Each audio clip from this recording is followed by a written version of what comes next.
Hello everyone, welcome back to the Gold Technical Analysis session with Mokmik. So yesterday we sent out two signals for you. The first signal was selling gold at 1727 and the second one was buying gold at 1711. So for the selling plans, I already explained it on my last video if you haven't watched it, so please check it out because it's really good. It's really good to know the reasons behind every order, and that's the new knowledge for you as well. Alright, and today I will make a little recap on the buying signals. Why is that? Why did we send out the buying signals? Okay, so let's go straight to the charts. So I use the replay feature. So this is about where we were yesterday before we sent out the buy signals at 1711, and it was actually buy gold now. Okay, so you need to be like on your phone and just go straight, open the position. Why did we send out this signal? So in this 1 hour time frame, so this signal is based on the 1 hour time frame structure. Okay, so the price structure in this 1 hour time frame was this, up 10. Okay, and we also have our support here. Another thing that we do have is this significant swing low. Why is this swing low very significant? Because this swing sent the price to make a higher high, and it also removed all of the supply back here.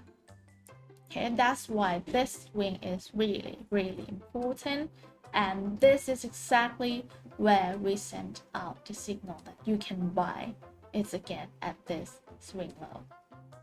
Okay, so if you place an order, which is a buy now here around there, so exactly the same price as this swing low, and our take profit was 1716 and stop loss at 17.6.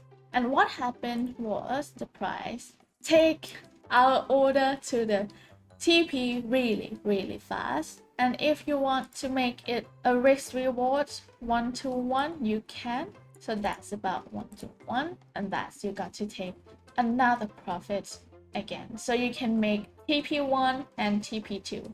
That's how you make a partial close order.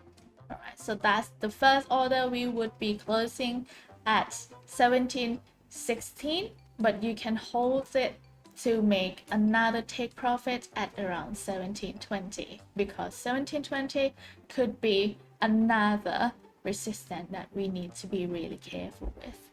Alright, so that's a suggestion of how to manage your positions when you enter them. Alright, so I hope that's clear for the last signal that we sent, and let's see what's about the plan today that we've got for you. So if you remember, we have this supply zone here in the daily time frame.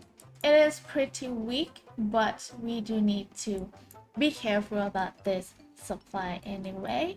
And we have our demand zone here and another one down here. What about the trend? The trend is still being the downtrend, and we have both the demand and supply for trading for today. What about the price action? What the candlestick tells us? It tells us that this candlestick is a bearish reversal bar, which means today's candlestick could be closed in a bearish one again, right? According to the trend, it's still being a downtrend. I would say selling gold is still more favorable for us.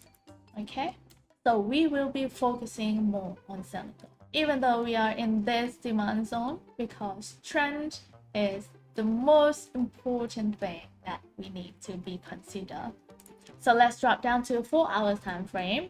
Alright, so for the 4 hours time frame, yesterday we were rating something around here. at around 17.27. However, the price did not match our order. It come back up to only around 17.23.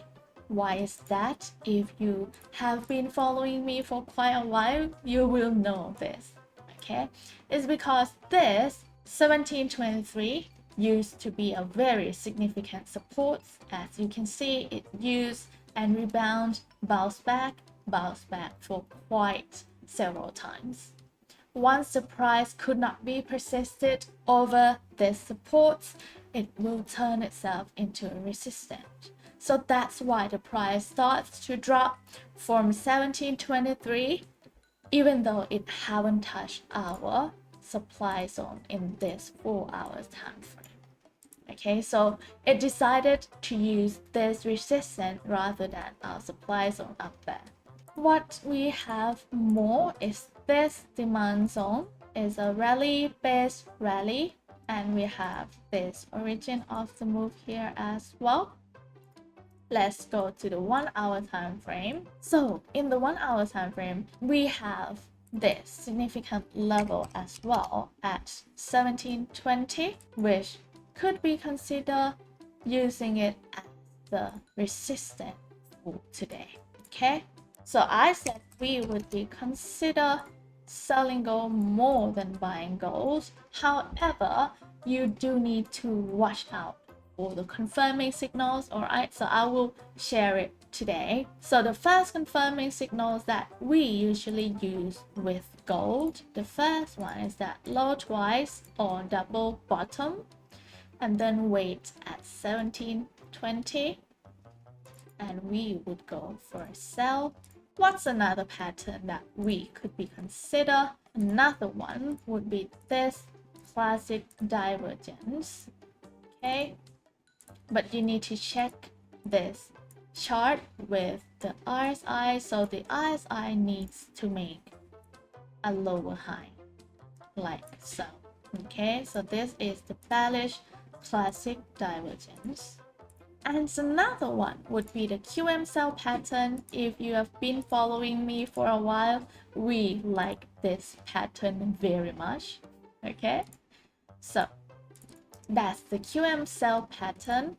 We will use the Fibonacci retracement and go for a sell at 61.8 to 78.6. So that's the three confirming signals that you could be using for confirmed if you can go for a sell at 17.20. Alright, what about the buying plan? The buying plan is very risky. As you can see, the price is now being a downtrend, and in the daily time frames, it tells us that the price could continue to have a bearish candlestick, right? But we do have our significant support here at around 1700. So maybe if you're holding the selling position, you might need to consider closing them at 1700. So that's the rough plan for today. They are not confirmed, so we will send you the confirming signals in our Telegram, which is the BUBI project. If you haven't joined me, please do so. I'll leave the registration link down below. And I hope you learned something from this video. If you do, please give it a thumbs up and share it with your friends. And also click the subscribe button for us. Thank you very much. I will see you in the BUBI project, and I'll keep you updated on this plan. Okay? I'll see you in there. Bye!